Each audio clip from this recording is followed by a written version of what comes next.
హరే కృష్ణ. హరే కృష్ణ అందరికీ. ఈరోజు భక్తి శాస్త్రి క్లాస్కి మీ అందరికీ కూడా ఇస్కాన్ శ్రీ శ్రీ రాధా గోవింద ఆలయం తరపున స్వాగతం, సుస్వాగతం. హరే కృష్ణ.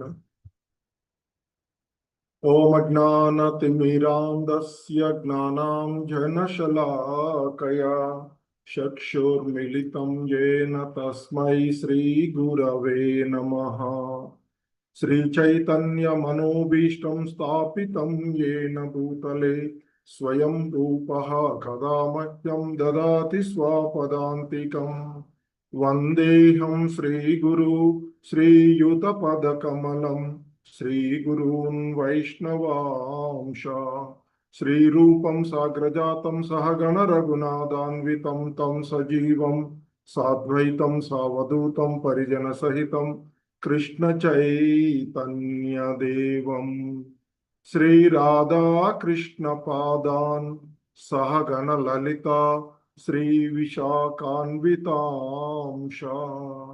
नमो विष्णुपादाय कृष्ण प्रेष्ठाय भूतले श्रीमते भक्ति वेदांत स्वामिनिति नामिने।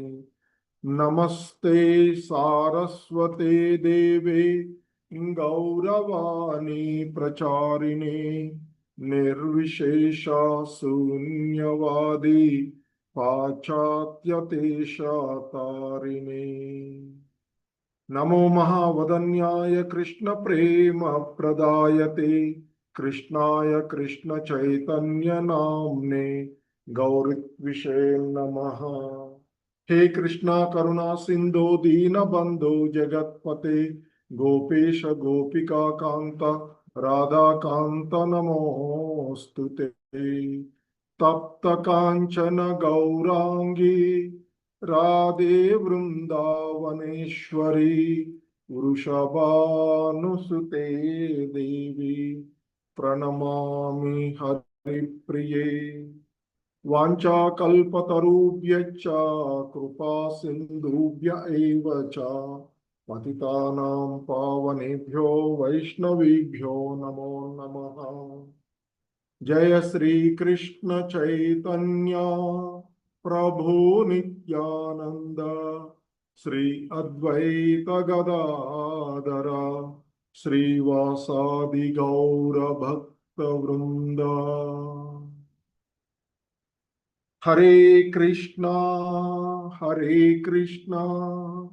कृष्ण कृष्णा हरे हरे, हरे राम राम राम हरे हरे। हरे कृष्ण. సో ఈరోజు మనము భక్తి శాస్త్రి క్లాస్లో మొదటి మాడ్యూల్ అయినటువంటి భగవద్గీత చాప్టర్స్ 1 to 6లో 4వ అధ్యాయము లెసన్ 4, అందులో 2వ అధ్యాయమైనటువంటి గీతాసారంలోని 12 నుండి 48 శ్లోకాలలో మనం పూర్వపు క్లాసులో 11 నుండి 30వ శ్లోకం వరకు కూడా ఉన్నటువంటి అంశాలను, అంతకుముందు పూర్వపు శ్లోకాలను మనము చూసినటువంటిది. సో ఈ క్రమంలోనే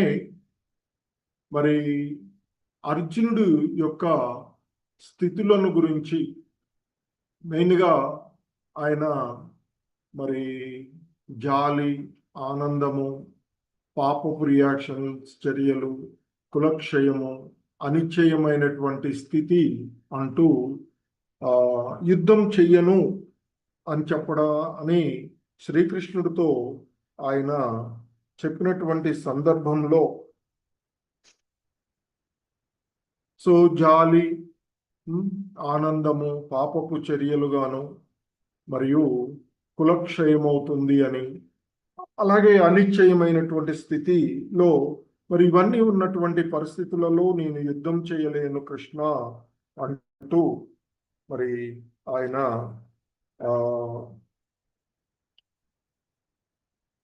మనకి చెప్పినటువంటి వీటిలో అర్జునుడు ఏవైతే అంశాలను ప్రస్తావించాడో ఆ అంశాలను మరి కృష్ణ భగవానులు వారు ఒక్కొక్కటిగా క్లారిఫై చేస్తూ ఉన్నారు. మనం మొన్న చూసినటువంటి శ్లోకాలలో అనవసరమైనటువంటి జాలి, అంటే దానిలో మనకి Krishna defeat Arjuna's argument of compassion అనేటువంటిది మనకి 11 నుండి 30 వరకు ఉన్నటువంటి శ్లోకాలలో మనం చూసినటువంటి అంశాలు పూర్వపు క్లాస్లో. మరి ఈరోజు మనము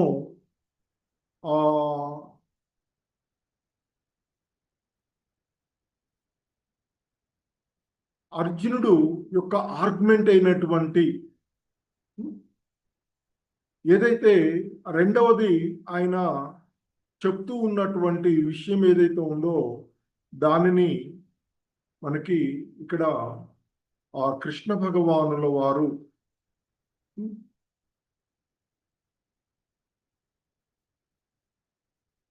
ఈరోజు ఈ శ్లోకాలలో రెండవ అంశమైనటువంటి ఆనందము గురించినటువంటి ప్రస్తావనను మనము ఈరోజు చూసేటువంటి శ్లోకాలలో ఉన్నటువంటిది. హరే కృష్ణ.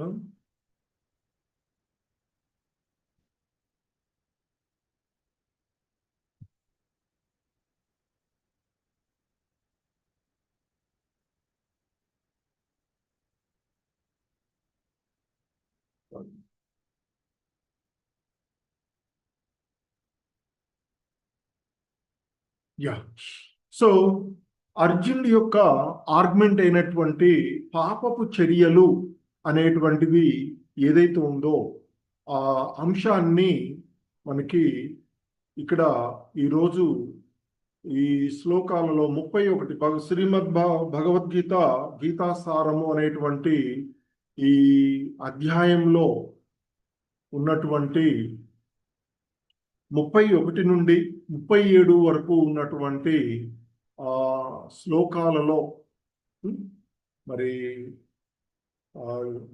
ఆనందము, enjoyment, Krishna defeats Arjuna's argument of enjoyment ఆయన చెప్తాడు. భగవద్గీతలోని మొదటి అధ్యాయంలో 31 నుండి 35 శ్లోకాలలో చెప్తాడు అర్జునుడు, విజయం సాధించినప్పటికీ మాకు ఆనందం ఉండబోదు, ఎందుకంటే మా బంధువులను మిత్రులను వీళ్ళందరినీ కూడా చంపుకోవడం ద్వారా మాకు ఏమి ఆనందం ఉంటుంది. మేము ఎవరితో అయితే మరి మా యొక్క విజయాలను పంచుకోవాలనో వాళ్ళందరూ కూడా ఈ యుద్ధంలో మరణించినట్లయితే మరి మేము విజయం సాధించినప్పటికీ కూడా ఆనందము ఉండదని అర్జునుడు వాదించినటువంటి విషయాన్ని ఇక్కడ శ్రీకృష్ణ భగవానుల వారు చెప్తూ ఉన్నారు. అర్జునుడు తన స్వధర్మమైనటువంటి యుద్ధమును నిర్వహించినచో విజయంలో, అంటే భూమిపై లేదా అపజయంలో, స్వర్గంలో ఆనందము ఉంటుందని శ్రీకృష్ణ భగవానుల వారు ఈ శ్లోకాలలో చెప్పబోతూ ఉన్నటువంటి అంశం. స్వధర్మమైనటువంటి అంటే ఆయన యొక్క క్షత్రియ ధర్మము యుద్ధం చేయుటకు అంగీకరించలేకున్నచో దానివల్ల సమస్యలను కూడా శ్రీకృష్ణ భగవానుల వారు ఇక్కడ ప్రస్తావించేటువంటి అంశాలను ఈ 31 నుండి 37 వరకు శ్లోకాల్లో మనం చూసేటువంటిది. మరి ఈ విధానమున సకామ కర్మ లేదా కర్మకాండ ఫలితాల కోసం మరి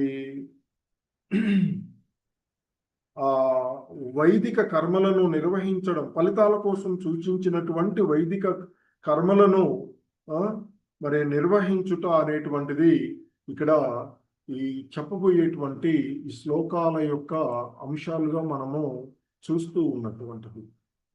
సో ఈ క్రమంలోనే ఈ 31వ శ్లోకంలో శ్రీకృష్ణ భగవానుల వారు ఈ విధంగా అర్జునుడితో చెప్తూ ఉన్నటువంటి అంశాన్ని మనము చూడవచ్చు. ఆయన అంటున్నారు, స్వధర్మపి చావేక్ష న వికంపితుమర్హసి ధర్మ్యాది యుద్ధ శ్రేయోన్యత్ క్షత్రియస్య న విద్యతే. ఓ అర్జున, క్షత్రియునిగా నీ యొక్క స్వధర్మమును అనుసరించి ధర్మానుగుణమైన యుద్ధమును చేయుట కంటెను మేలైనది మరొకటి లేదు అని నీవు గ్రహింపవలను. అందుచేత నీవి విషయమున సంశయము అవసరము లేదు అంటూ అర్జునుడికి శ్రీకృష్ణ భగవానుల వారు తన స్వధర్మాన్ని నిర్వర్తించవలసినటువంటి ప్రాముఖ్యతను గురించి తెలియచేస్తూ ఉన్నటువంటి అంశము మనకి ఈ శ్లోకంలో ఉన్నటువంటిది. సో అలాగే ఈ శ్లోకానికి శ్రీల ప్రభుపాదుల వారు వివరణ కూడా భాష్యంలో ఆయన చాలా అద్భుతమైనటువంటి వివరణను మనకి ఇస్తూ ఉన్నటువంటిది చూడవచ్చు.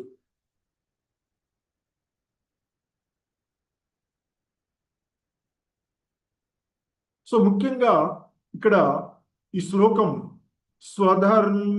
స్వధర్మపి చావేక్ష్య న వికంపితుమర్హసి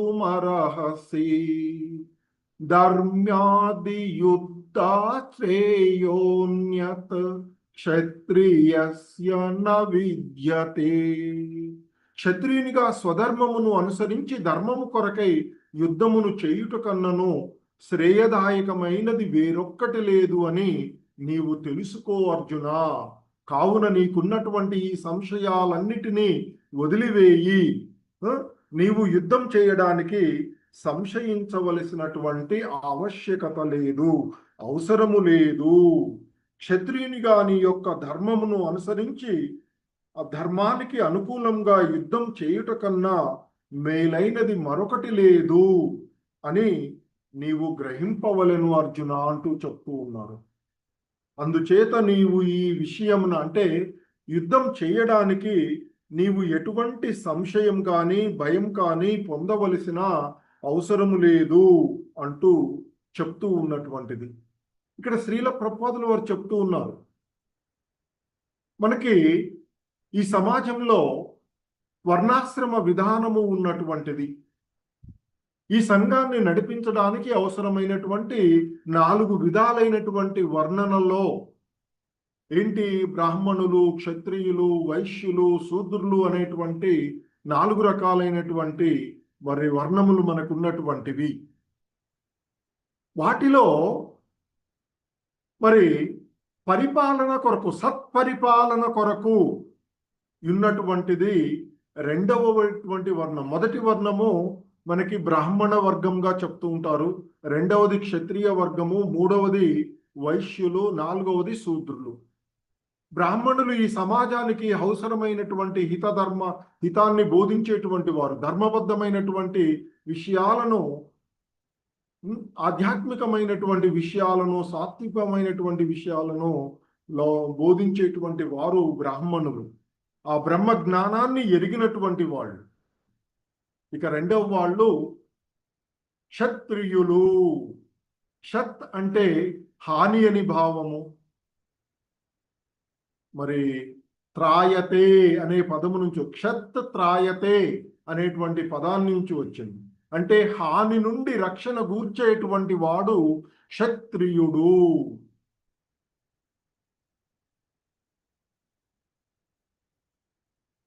సో కనుకనే మరి ఎలాగైతే ప్రతి వ్యవస్థలోనూ కూడా, అంటే ఇక్కడ బ్రాహ్మణుడు కానీ, క్షత్రియుడు కానీ, వైశ్యుడు కానీ, శూద్రుడు కానీ ఉన్నటువంటిది వారి యొక్క గుణాలు, వారు చేస్తూ ఉన్నటువంటి కర్మలను అనుసరించి. పూర్వకాలంలో మనకి గురుకులాలు ఉండేవి. ఆ గురుకుల ఆశ్రమంలోకి వెళ్ళినటువంటి వాడు అక్కడ విద్యను అభ్యసించినప్పుడు అతని యొక్క గుణాలు, అతడు చేస్తూ ఉన్నటువంటి కర్మలను అనుసరించి వీడు బ్రాహ్మణుడుగా ఉంటాడు. అంటే ఈ సమాజానికి అవసరమైనటువంటి హితాన్ని బోధించేటువంటి వాడుగా ఉంటాడు.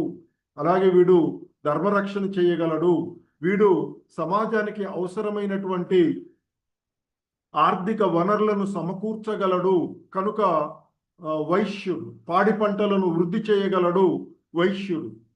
అలాగే వీడు శారీరకమైనటువంటి శ్రమ ద్వారా ఈ సమాజానికి తోడ్పడగలడు అనుకున్నట్లయితే అలాంటి వాడిని శూద్రులుగా చెప్పగలిగేది. అంతేకాని పుట్టుకతో సంబంధం లేనిదిగా చెప్తూ ఉంటుంటారు. ఎందుకంటే ఈ కలియుగంలో అందరూ కూడా శూద్రులుగానే పుడుతుండేవాళ్ళు.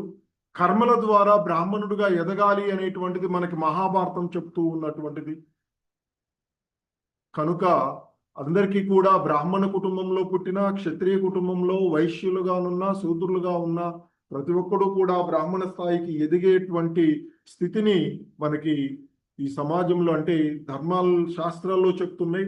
ముఖ్యంగా ఇస్కాన్ అదే విషయాన్ని ఉద్ఘాటిస్తూ ఆ విషయాన్ని పరిపూర్ణం చేయడానికే ఇస్కాన్ సంస్థ ఉన్నటువంటిదిగా భావించవచ్చు.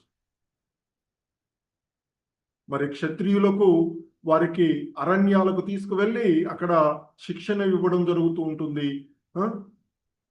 పులితో ఖడ్గాలతో చేసి వాటిని సంహరించినప్పుడు వాటికి లాంఛనంగా కొన్ని సంస్కారాలు చేయడము అవన్నీ కూడా మరి వారికి నేర్పేటువంటివి. సో కనుక మరి అలాంటి క్షత్రియుడు నేరుగా సన్యాసాన్ని స్వీకరించరాదు. మరి అర్జునుడు అన్నాడు కదా, నేను అస్త్ర సన్యాసం చేస్తూ ఉన్నాను, నేను అంటూ నా చేతిలో ఉన్నటువంటి గాంధీవం జారిపోతూ ఉంది, మరి ఎలానయ్యా నువ్వు క్షత్రియుడిగా జీవిస్తావు అంటే భిక్షమెత్తుకొనైనా జీవిస్తానని. భిక్షమెత్తుకొని జీవించడం అనేది సన్యాసి చేయవలసినది. సో కాబట్టి మరి ఇక్కడ అహింస అనేటువంటిది రాజనీతి యందు ఒక తంత్రమైనను అది ఎన్నడూను ఒక సిద్ధాంతం కాదు. కనుకనే ధర్మశాస్త్రం అందు ఈ విధంగా తెలియజేస్తుంది అంటూ చెప్తున్నారు. యాగాగ్నిలో పశువులను హోమం చేయుట ద్వారా బ్రాహ్మణుడు స్వర్గలోకమును పొందెడి రీతి శత్రు రాజుతో యుద్ధరంగమున పోరాడుచూ మరణించడి రాజు లేదా క్షత్రియుడు స్వర్గలోకమును పొందును. కావున యుద్ధ రంగమునందలి ధర్మబద్ధమైన సహకార కార్యములు మరియు జ్ఞానమందలి ఆ యజ్ఞమునందలి పశు సంహారము ఏమాత్రము హింసాయుతములు కావుగా కార్యములుగా భావింపబడవు. ఎందుకంటే ధర్మ కార్యముల ద్వారా ప్రతి ఒక్కరికి లాభమే కలుగగలదు. యజ్ఞమునందు వశింపబడిన పశువు ఎట్టి పరిణామ పద్ధతి లేకుండగానే శీఘ్రంగా అది మానవ జన్మను పొందగలుగుతుంది. ఎందుకంటే ఈ సృష్టిలో 84 లక్షల రకాలైనటువంటి జీవజాతులలో మనం చేసుకున్న కర్మల ప్రకారంగా చాలా అధమ జీవులైనటువంటి జలచరాల నుండి క్రమక్రమంగా ఎదుగుతూ సరీసృపాలు, చతుస్పాదులు, పక్షులు, తర్వాత ఇవన్నీ కూడా ఎదుగుతూ చివరికి చతుస్పాదులు, తదుపరి మనకి మానవ జన్మ లభిస్తుంది అని చెప్తారు. దీనికి కోటాను కోట్ల జన్మలు పట్టవచ్చు అని చెప్తారు. కానీ ఏదైతే పశువు యజ్ఞంలో బలి ఇవ్వబడుతుందో అది నేరుగా మానవ జన్మ పొందగలదు. ఆ మానవ జన్మ మరి తిరిగి భగవద్ధామాన్ని చేరుకోవడానికి ఉన్నటువంటి మహోన్నతమైనటువంటి అవకాశం.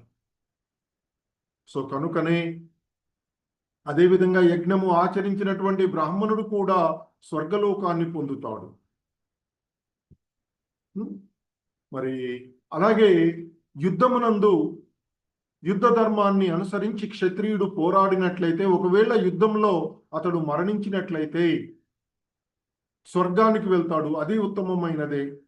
మరి ఒకవేళ యుద్ధంలో జయించినట్లయితే మరి ఈ భూమండలాన్ని పరిపాలించవచ్చు. కనుక అది కూడా మంచిదే క్షత్రియుడికి అని చెప్తూ ఉన్నాను.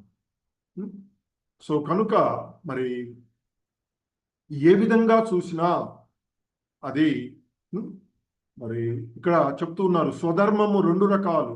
ముక్తిని పొందనంత వరకు మనుజుడు దేహమునకు సంబంధించిన విద్యుక్త ధర్మాలను ధర్మానుసారంగా ముక్తి పొందుట కొరకై వనరించవలెను. ముక్తి పొందిన పిమ్మట స్వధర్మమును ఆధ్యాత్మికము కాగలదు. అది ఆపై దేహభావన ఉండబోదు. దేహభావన ఎందున్నంత వరకు బ్రాహ్మణులకు మరియు క్షత్రియులకు వేరుదేరు ధర్మములు ఉండును. అట్టి ధర్మములు అనివార్యములు. వాస్తవమునకు స్వధర్మము భగవానునిచే నిర్ణయింపబడినది. ఈ విధంగా మనకి ఈ విషయము మనకి 4వ అధ్యాయమునందు స్పష్టపరచబడుతుంది అంటూ చెప్తూ ఉన్నారు. దేహ భావనలో వర్ణించబడేది స్వధర్మమును వర్ణాశ్రమ ధర్మంగా పిలువబడుతున్నది. అది ఏ మనుజుని ఆధ్యాత్మిక అవగాహనకు సోపానమయ్యున్నది. వర్ణాశ్రమ ధర్మ పాలనతోనే మరి మానవ నాగరికత ఆరంభమగును. ఏ రంగమునందునైనను ప్రామాణికులైన వారి ఆజ్ఞల ప్రకారము స్వధర్మమును నిర్వహించుటయనది మనుజుడికి ఉత్తమ జన్మను ఉద్ధరించును అంటూ మరి స్వధర్మాన్ని అనుసరించడంలో మనకి 31 నుండి 38 వరకు ఉంటుంది. కానీ 38 కొంత అటువైపుకి నిష్కామ కర్మల గురించి వరడం వల్ల 37 వరకు తీసుకున్నారు. సో కనుక ఇవన్నీ కూడా మన స్వధర్మాన్ని ఎలా నిర్వర్తించాలి అనేటువంటి విషయాన్ని మనకి బోధిస్తూ ఉన్నటువంటివి. సకామ కర్మ స్వధర్మ నిర్వహణ ఆనందాన్ని కలిగిస్తుంది అని తెలియచేసేటువంటివే శ్రీకృష్ణ భగవానుల వారి యొక్క బోధనలే ఈ 31 నుండి 37 వరకు ఉన్నటువంటి శ్లోకాలు. ఇంకా చెప్తున్నారు శ్రీకృష్ణ భగవానుల వారు, ఈ యదృచ్ఛయాచోపపన్నం స్వర్గద్వారమపావృతం సుఖిన క్షత్రియా పార్థ లభంతే యుద్ధమీదృశం. ఓ పార్థ, స్వర్గద్వారములను తెరుచునంటూ యుద్ధావకాశమును కోరకనే అప్రయత్నంగా పొందినటువంటి క్షత్రియులు సౌఖ్యవంతులు అంటూ చెప్తున్నారు.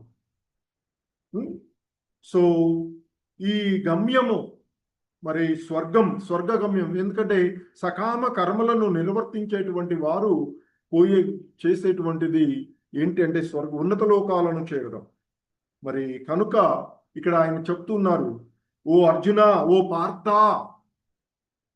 స్వర్గ ద్వారములను తెరుచున్నటువంటి యుద్ధ అవకాశమును కోరకనే అప్రయత్నంగా పొందినటువంటి క్షత్రియులు సౌఖ్యవంతులు. ఎందుకంటే ఇంతకు ముందు వివరించినట్లుగా ఆత్మ యొక్క అమరత్వాన్ని, ఆత్మ శాశ్వతమైనది, నువ్వు జాలి పడుతూ ఉన్నావు, ఈ జాలి అనవసరమైనది అంటూ ఆ భగవంతుడు భగవద్గీత 2వ అధ్యాయం ప్రారంభంలోనే మనకి శ్రీల ప్రభుపాదుల వారు భాష్యంలో చెప్తారు. ఎందుకంటే ఈ లౌకికమైనటువంటి జాలి, శోకము, కన్నీరు అన్నీ కూడా ఆత్మను గురించి తెలియకపోవడానికి చిహ్నాలు అని చెప్తారు. నిత్యమైనటువంటి ఆత్మ పట్ల చూపే జాలి ఆత్మానుభవము అని చెప్తూ ఉన్నటువంటిది.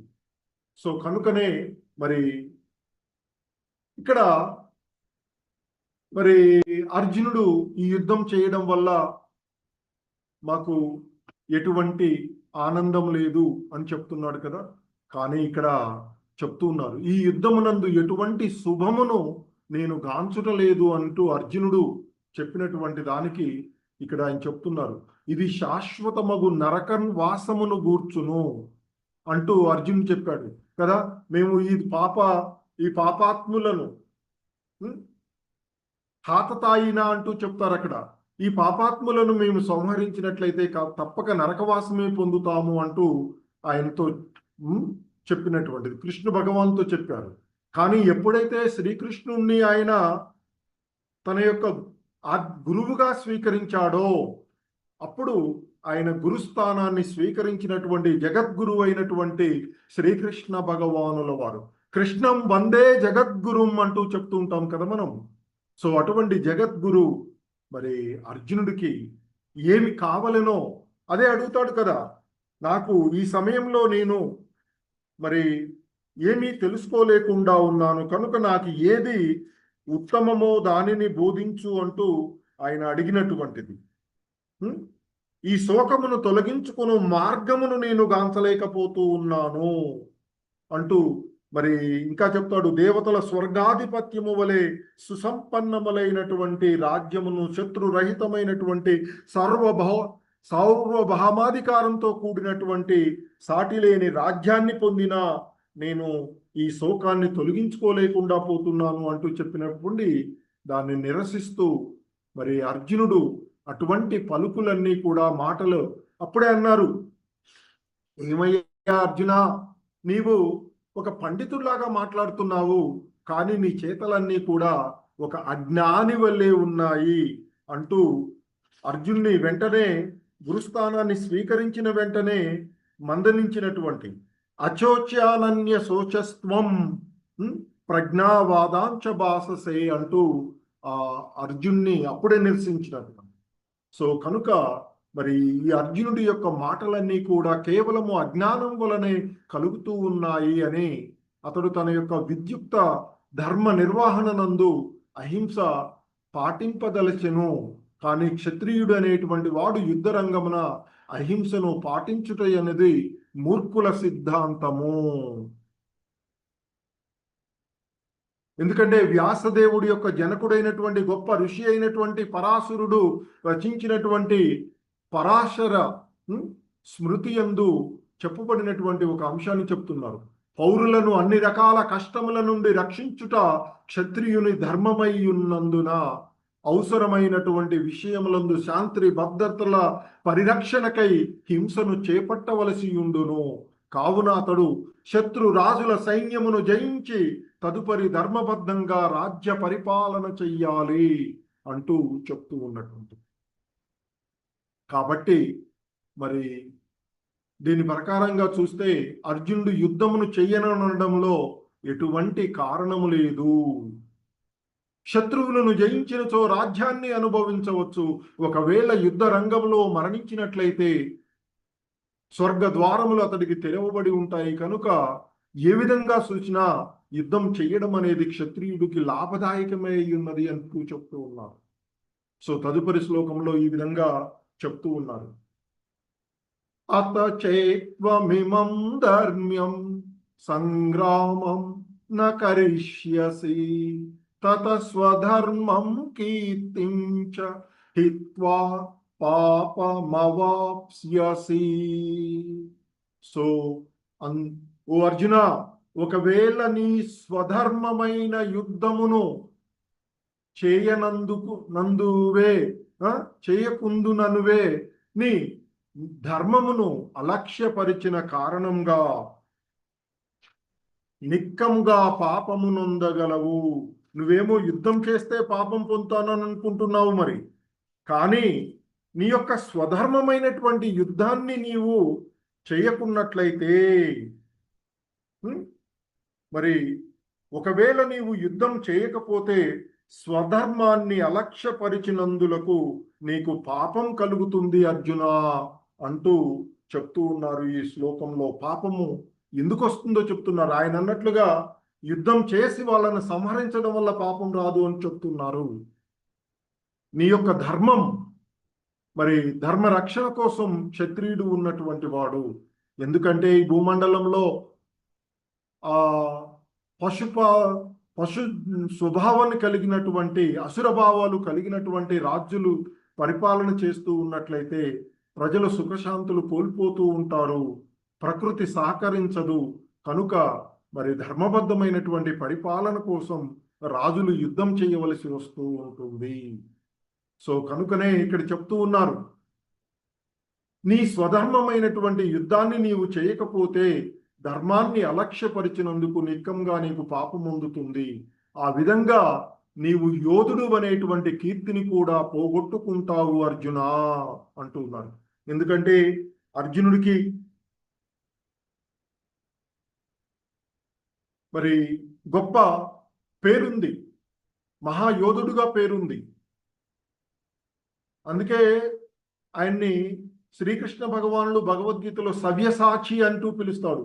బాణాలను రెండు చేతులతో ఎంతో నైపుణ్యంగా వేయగలిగేటువంటి వాడు. అలాగే శివునితో సహా పలువురు దేవతలతో యుద్ధమునర్చి వారిని మెప్పించినటువంటి వాడు, కీర్తిని పొందినటువంటి వాడు. ఒకసారి వేట రూపంలో, అంటే వేటగాని రూపంలో ఉన్నటువంటి శివుణ్ణి అర్జునుడు రణమందు ఓడించాడని చెప్తారు. శివుని కూడా ఓడించాడని చెప్తారు. ఆ విధంగా అతడు శివుని కూడా మెప్పించి పాశుపత హస్త్రాన్ని బహుమతిగా పొందాడు.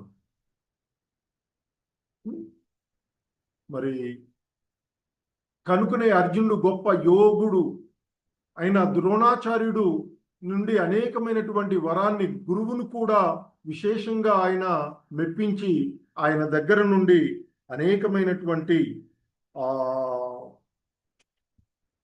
ఏంటి మన ఆయుధ అస్త్రాలను ఆయన పొందినటువంటి వాడు. సో కనుక మరి నీవు నీ యొక్క స్వధర్మమైనటువంటి యుద్ధాన్ని వదిలివేయడం సరి అయినది కాదు అంటూ చెప్తున్నాను. ఎందుకంటే ద్రోణాచార్యుడు సైతము అతనికి అనేక వరములను మరియు గురువును సైతము వధింపగల విశేషమైనటువంటి శక్తివంతమైనటువంటి ఆయుధాన్ని ఇచ్చాడు. ద్రోణాచార్యుడే ఇచ్చాడు, ఆయన్ని కూడా వధించేటువంటి శక్తివంతమైనటువంటి ఆయుధాన్ని, గురువుని సైతం. అంటే గురువు అధర్మం వైపు నిలిచినప్పుడు ఈ విధంగా అర్జునుడు పలువురు మహానుభావుల నుండి యుద్ధమునకు కావలసినటువంటి యోగ్యతలను సాధించినటువంటి వాడు. స్వర్గాధిపతి మరియు జనకుడైనటువంటి ఇంద్రుడి నుండి కూడా అతడు వరాన్ని పొందినటువంటి వాడు.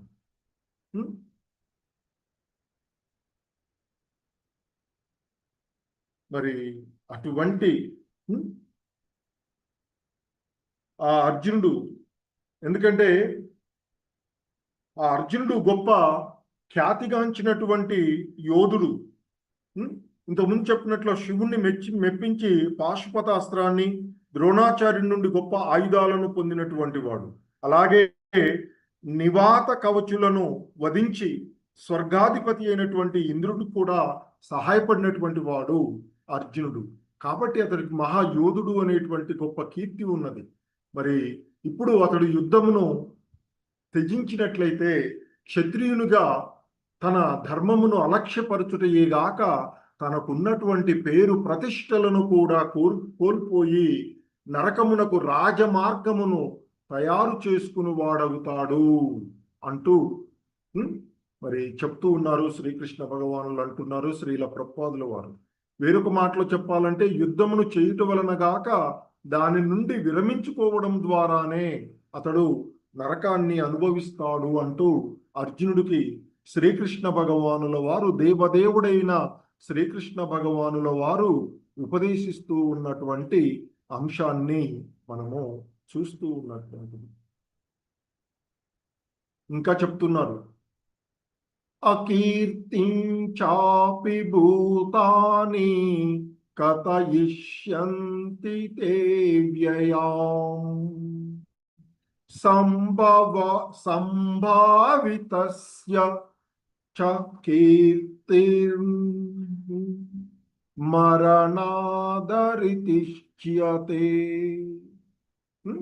సో ఇక్కడ సంభావితస్య చ అంటే గౌరవము కలిగినటువంటి వానికి, అకీర్తి అపకీర్తి, మరణాత్ మరణము కంటే, అతిరిచ్యతే అంటున్నారు కదా ఇక్కడ.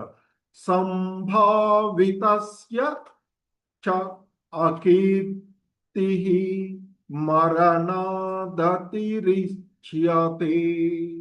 సో కాబట్టి గౌరవనీయమైనటువంటి వానికి అపకీర్తి, ఎందుకంటే నీవు యుద్ధం చేయకపోతే నువ్వు అపకీర్తి పాలవుతావు. ఆ అపకీర్తి అనేటువంటిది నీ జనులు నీ యొక్క అపకీర్తిని ఎల్లప్పుడూ చెప్పుకుంటూ ఉంటారయ్యా. అలా ఆ అపకీర్తి గౌరవం కలిగినటువంటి వానికి మరణం కంటే కూడా దారుణమైనటువంటిది. దానికంటే మరణించడం మంచిది అపకీర్తులు పొందడం కంటే అంటూ చెప్తుంటారు కదా.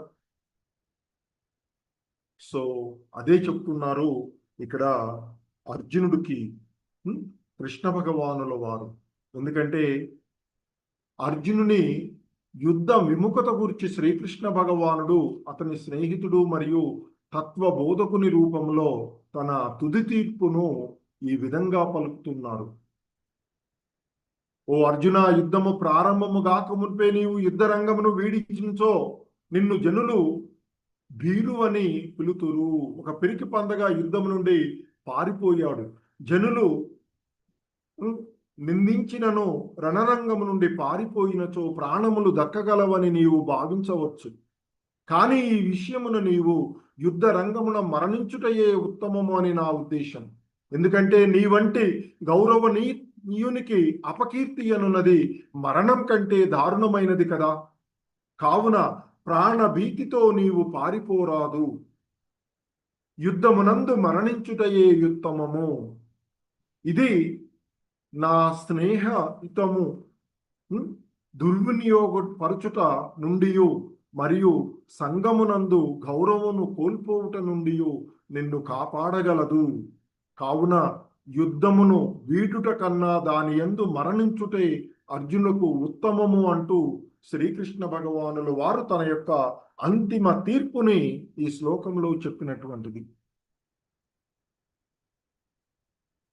ఇంకా మరి ఈ 35, 36 శ్లోకాలలో విమర్శ, నిందల గురించి ఆ భగవంతుడు అర్జునుడికి చెప్తూ ఉంటుంటారు. ఏంటంటే, నిన్ను గొప్పగా భావించి గొప్ప యోధుడువు, నీ భయంతో యుద్ధము భావించినటువంటి వాళ్ళంతా కూడా ఈరోజు నీవు భయంతోనే యుద్ధ భూమిని విడిచిపెట్టావు అని భావించి నిన్ను చులకనగా చూస్తారు. నీ సామర్థ్యం గురించి ఈ దయారహితమైనటువంటి మాటలతో నిన్ను విమర్శిస్తూ ఉంటారు. అది నీకు బాధ కలిగిస్తుంది. అంతకంటే దుఃఖతరమైంది ఇంకేముంటుందయ్యా నీకు అంటూ ఆయన చెప్తూ ఉన్నటువంటిది. అందుకే చెప్తున్నారు, భయాద్ రణాదు పరతం మంస్యంతే త్వాం మహారతాః ఏషాం చ త్వం బహుమతో భూత్వా యాస్యసి లాఘవం. నీ పేరు ప్రతిష్టల ఎడ గొప్ప గౌరవమును కలిగినటువంటి సేనాధిపతులు భయము చేతనే నీవు యుద్ధరంగమును వీడి నావని తలుచుచు నిన్ను చులకన చెయ్యుదురు. సో భాష్యంలో శ్రీల ప్రభుపాదులు వారు అంటున్నారు, శ్రీకృష్ణ భగవానుడు తన తీర్పును ఇంకనూ ఇలా చెప్తూ ఉన్నారు. సోదరులు మరియు పితామహుని పైగల జాలితో యుద్ధరంగమును వీడితువని దుర్యోధనుడు, కర్ణుడు మొదలగు సేనాపతులు భావింతుడని నీవు అనుకుంటున్నావా? అలా అనుకోకు. నీవు ప్రాణభయంతోనే ఈ యుద్ధరంగం నుండి పలాయనం చెందావు అని నువ్వు తలుస్తారు తప్ప నీ గురించి, అంటే నీ యొక్క స్నేహితుల గురించి, బంధువుల గురించి, పితామహుడైనటువంటి భీష్ముడు గురించి, గురువైనటువంటి ద్రోణాచార్యుడు గురించి నీవు యుద్ధాన్ని ఆపావని దుర్యోధనుడు గాని, కర్ణుడు గాని, నీ శత్రువులైనటువంటి దుర్యోధనుడు గాని, కర్ణుడు గాని భావింపరయ్యా. అలా అనుకోకు నువ్వు. ఎందుకంటే భయంతోనే నీవు ఇక్కడ నుంచి పలాయనం చేశావు అని చెప్తారు. దానివల్ల నీకు అపకీర్తి వస్తుంది, నీ పేరు ప్రతిష్టల నశించిపోతాయి. దానికంటే నీవు యుద్ధంలో మరణించడమే గొప్ప అంటూ చెప్తూ ఉన్నా. ఇంకా చెప్తున్నారు, అవాచ్యవాదాంచ బహూన్ వదిష్యంతి తవాహితాః నిందంతస్తవ సామర్థ్యం తతో దుఃఖతరం నుకిం. నీ శత్రువులు నిన్ను నిర్దయ వాక్యములతో వర్ణించుచు నీ సామర్థ్యమును నిందింతురు. అంతకంటే నీకు దుఃఖకరమైనది మరొకటి ఉంటుందా అర్జున అంటూ చెప్తున్నారు. ఎందుకంటే ఇంతకుముందు చెప్పినట్లుగా దుర్యోధనుడు, కర్ణుడు వంటి వారు అర్జునుడు కేవలము సోదరులు మరియు పితామహుని పట్ల కరుణార్ద్రమైనటువంటి హృదయంతో యుద్ధభూమి నుండి వెళ్ళిపోయాడు అని భావించరు. ప్రాణంతో పారిపోయారని మాత్రమే వారు భావిస్తూ ఉంటారు. సో కనుక మరి అర్జునుడి యొక్క ఈ అవాంఛితమైన జాలిని గూర్చి ఇక్కడ శ్రీకృష్ణ భగవానుడు తొలుత దిగ్భ్రాంతి చెందారు. అట్టి జాలి అనార్యులకు మాత్రమే తగినదని అతడు తెలియజేశాను. ఈ విధంగా భగవానుడు పలు వాక్యములతో అర్జున్ని అవాంఛిత కరుణకు విరుద్ధంగా తన వాదనను నిరూపిస్తూ ఉన్నటువంటి అంశాన్ని మనకి చెప్తూ ఉన్నటువంటిది. ఎందుకంటే ఆ కృష్ణుడు అంటాడు అర్జునుడితో అంతకుముందు ఆ శ్లోకాలలో మరి కుతస్త్వా కష్మలమిదం విషమే సముపస్థితం. మరి ఈ క్లిష్ట సమయంలో నీకు ఇటువంటి కల్మషాలు ఎక్కడి నుంచి వచ్చాయ్యా? అనార్యజుష్టం అస్వర్గ్యం అకీర్తికరం అర్జున. జీవితపు విలువలను తెలియనటువంటి వారు ఆచరించేటువంటిది, ఉన్నత లోకములకు దారి తీయనటువంటిది, అపకీర్తిని కలగజేసేటువంటిది. అర్జున, నీవు ఈ పొందినటువంటి ఇది ఏదైతే ఉందో, మరి కనుకనే అంటారు ఆయన్ని క్లైబ్యమాస్యం ఘమ పార్త. కాబట్టి ఈ పతన కారణమైనటువంటి నపుంసకత్వానికి నీవు లొంగకు అర్జున అంటూ ఆయనకి చెప్పినటువంటిది. సో కాబట్టి మరి అట్టి జాలి అనార్యులకు మాత్రమే అని ఆ విధంగా భగవానుడు తన యొక్క అర్జున్ని అవాంఛితమైనటువంటి కరుణకు విరుద్ధంగా యుద్ధం చెయ్యమని ఆయనని ప్రోత్సహిస్తూ ఉన్నటువంటి విషయాన్ని మనము ఇక్కడ చూస్తూ ఉన్నటువంటిది.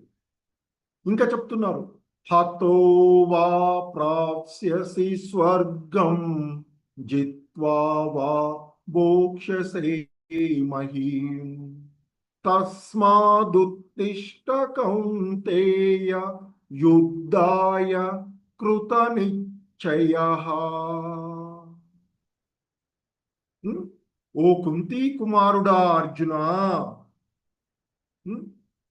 మరి నీవు యుద్ధరంగమున చంపబడిన స్వర్గమును పొందుటయో, లేక యుద్ధమును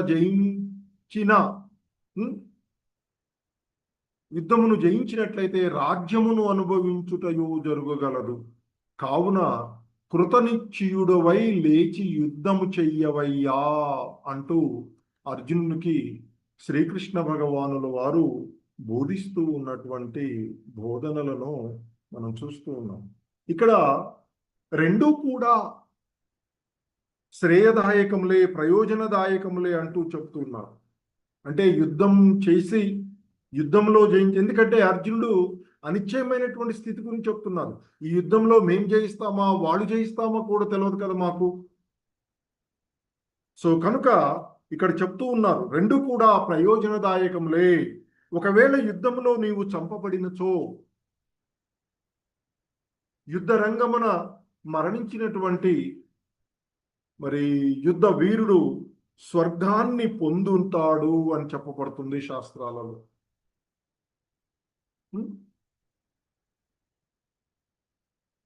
ఒకవేళ నీవే యుద్ధాన్ని జయించినట్లయితే, అంటే ఈ యుద్ధంలో మీరే గెలిచినట్లయితే రాజ్యభోగములను అనుభవిస్తావు. ఈ రాజ్యం మీకు వస్తుంది కదా, ఆ రాజ్యభోగాలను అనుభవిస్తావు. మరి భౌతికంగా చూస్తే ఏ విధంగానూ ఇది ఉపయోగదాయకమైనదే. రెండూ కూడా యుద్ధంలో నీవు మరణించినా, యుద్ధాన్ని నీవు జయించినా,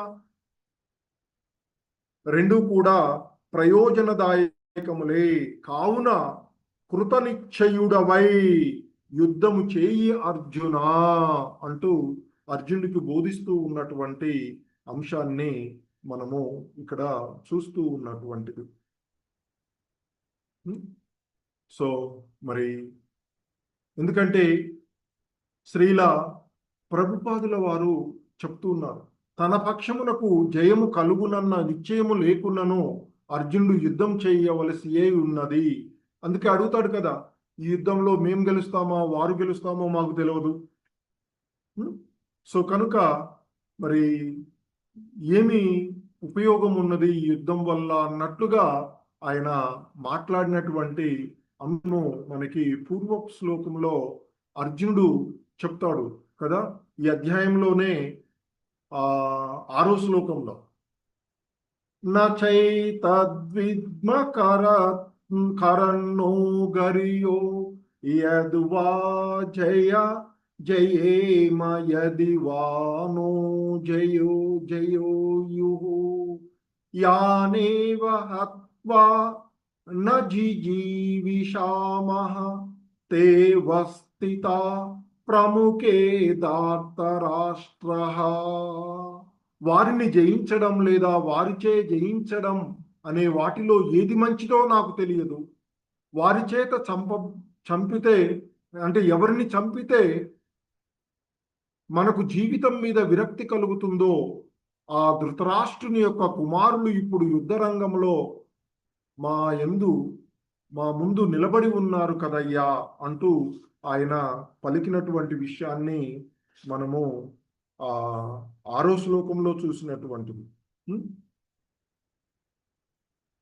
ఎందుకంటే ఆయన యొక్క సందిగ్ధ స్థితి, నేను తప్పనిసరిగా పోరాడి అవసరమైన హింసకు పాల్పడాలా, యుద్ధమును తెగించి భిక్షాటన చేయవలనా, లేదా ఇరుపక్షంలో ఎవరినైనా విజయం వధించవచ్చును కదా, మరి బంధువులు మరణించిన పిమ్మట వారు లేకుండా మేమేం సుఖంగా ఉండగలము, మాకు ఆనందం ఎక్కడున్నది అంటూ ఆయన మరి చేసినటువంటి విషయాలకు శ్రీకృష్ణ భగవానుల వారు ఆయన యొక్క వాదనను త్రోసిపుచ్చి మరి దానికి సరైనటువంటి వివరణ ఇస్తూ, నీవు ఏదైతే చెప్తూ ఉన్నావో దాని వల్ల మరి ప్రయోజనం లేదయ్యా, నీ యొక్క ధర్మాన్ని, నీ స్వధర్మమైనటువంటి క్షత్రియ ధర్మాన్ని నిర్వర్తించడమే, అనగా యుద్ధం చేయడమే నీకు ఏ విధంగానైనా మేలు కలిగేటువంటి అంశము. సో కనుక ఓ కుంతీ కుమారుడా, ధర్మ యుద్ధంలో మరణిస్తే స్వర్గాన్ని పొందుతావు, శత్రువులను జయిస్తే రాజ్యభోగాలను అనుభవిస్తావు, అందువల్ల కృతనిశ్చయంతో యుద్ధం చెయ్యవయ్యా అంటూ ఆయనని ప్రోత్సహిస్తూ ఇంకా చెప్తారు. తదుపరి ఒక శ్లోకం నెక్స్ట్ క్లాస్లో చూడొచ్చు. ఏంటంటే, సుఖ దుఃఖే సమే కృత్వా లాభాలాభౌ జయాజయౌ తతో యుద్ధాయ యుజ్యస్వ నైవం పాపమవాప్స్యసి. సుఖదుఖములను గాని లాభ నష్టములను గాని జయాపజయములను గాని లెక్కింపక యుద్ధము కొరకే నీవు యుద్ధమును చెయ్యి. అట్లు చెయ్యడం వల్ల నీకెప్పుడూ కూడా పాపము కలుగదు. పాపభీతి గురించి మాట్లాడాడు కదా నెక్స్ట్ అంశం. సో కనుక నీకు ఎటువంటి పాపభీతి కలుగదు మరి అంటూ అర్జునుడికి శ్రీకృష్ణ భగవానుల వారు బోధించినటువంటి బోధనలను, ముఖ్యంగా సకామ కర్మ అలాగే స్వధర్మ నిర్వహణలోనే ఆనందము ఉన్నది అంటూ, మరి ఎందుకు మరి ఇదంతా కూడా చేస్తున్నాడు శ్రీకృష్ణుడు, అనవసరమైనటువంటి హింసను ప్రోత్సహిస్తూ ఉన్నాడు అని ఎంతో మంది ఈ మాయావాదులు, నిరాకారవాదులు వాదించేటువంటి అంశాలను మనం చూస్తూ ఉంటుంటాం. కానీ ఈ భూమిపైన రజో తమో గుణాలను కలిగినటువంటి రాజులు పరిపాలిస్తూ ఉన్నప్పుడు ప్రకృతి సహకరించదు. అందుకే కదా ఈ భూమిపైన అసుర స్వభావాలు పెరిగిన రాజుల యొక్క సంఖ్య పెరిగిపోయిన కారణంగానే భూమాత బ్రహ్మదేవుడికి దగ్గరకు వెళ్ళి మొరపెట్టుకుంటుంది. ఈ ఎంతటి భారాన్నైనా నేను మోయగలనేమో, కానీ ఈ అసుర స్వభావాలు, తమోగుణ స్వభావాలు ఉన్నటువంటి రాజుల యొక్క భారాన్ని నేను మోయలేకపోతున్నానయ్యా, ఈ ప్రజల యొక్క భారాన్ని నేను మోయలేకపోతున్నానయ్యా అని మొరపెట్టుకుంటే ఆయన, దేవతలు అందరూ కలిసి విష్ణు భగవాన్ మహావిష్ణు దగ్గరికి వెళ్తారు. అప్పుడు ఆయన చెప్తారు ఈ భూభారాన్ని తగ్గించడానికి. ఎందుకంటే భగవద్గీతలో కూడా మనకి భగవంతుడు ఇచ్చేటువంటి అంశము 4వ అధ్యాయంలో చెప్పబడుతూ ఉంటుంది మనకి.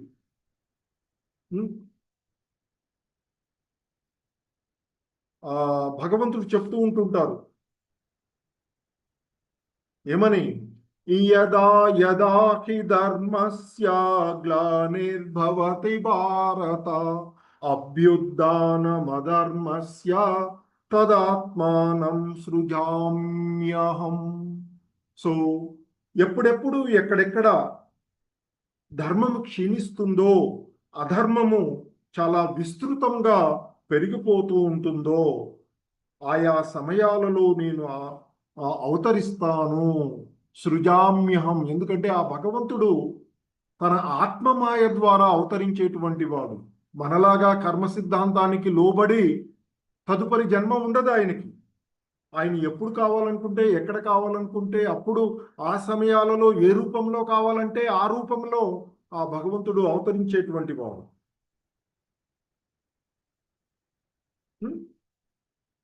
సో మరి ఎందుకు వస్తారో కూడా తెలుస్తూ ఉంటుంది. ఎందుకు వస్తారు తదుపరి శ్లోకంలో చెప్తారు మనకి భగవద్గీతలోనే. పరిత్రాణాయ సాధూనాం వినాశాయ సదుష్కృతాం ధర్మ సంస్థాపనార్థాయ సంభవామి యుగే యుగే. ఓ అర్జున, సాధువులను ఉద్ధరించడానికి, సాధువులంటే ఎవరు? భక్తులు, సజనులు. ఎందుకంటే అసుర భావాలు కలిగినటువంటి వారి యొక్క పరిపాలనలో సాధువులు శిక్షించబడుతూ ఉంటుంటారు. ఇది మనం చాలా చూసాం. హిరణ్యకశిపుడు, ఎవరైతే ఆ భగవంతుని భక్తులు యజ్ఞయాగాదులు చేసేటువంటి వారిని, భగవంతుని దేవుణ్ణి ఆరాధించేటువంటి వాళ్ళందరినీ కూడా విపరీతంగా శిక్షించినటువంటి వాడు. సో కాబట్టి అటువంటి సాధువులను ఉద్ధరించడానికి, ఎలాగో సాధువులను ఉద్ధరించడానికి ఆయన అవతారం తీసుకుంటున్నాడు కనుక, సాధువు అంటే పవిత్రమైనటువంటి మనిషి. అటువంటి ఆ పవిత్రులను రక్షించుకోవడానికి భగవంతుడు అవతారాలు తీసుకుంటాడు కనుక భగవంతుడి యొక్క అవతారాలు అనేకము. అలా అవతారాలు తీసుకొని అదే సమయంలో ఎలాగో వచ్చాడు కాబట్టి దుష్కృతులను నశింపచేస్తాడు. సో మరి వరాహ అవతారంలో వచ్చి హిరణ్యాక్షుడిని, నరసింహావతారంలో వచ్చేసి హిరణ్యకశిపుడిని, రాముడుగా రావణాసురుణ్ణి, అలాగే ఇంకా అనేక మంది రాక్షసులను, యజ్ఞయాగాదులకు ఆటంకం కలిగిస్తున్నటువంటి రాక్షసులను, మరి ఇక శ్రీకృష్ణుడుగా స్వయం భగవానుడిగా వచ్చినటువంటి ఆయన చిన్నతనము నుండే, బాల్యము నుండే అనేక మంది రాక్షసులను సంహరించినటువంటి వాడు.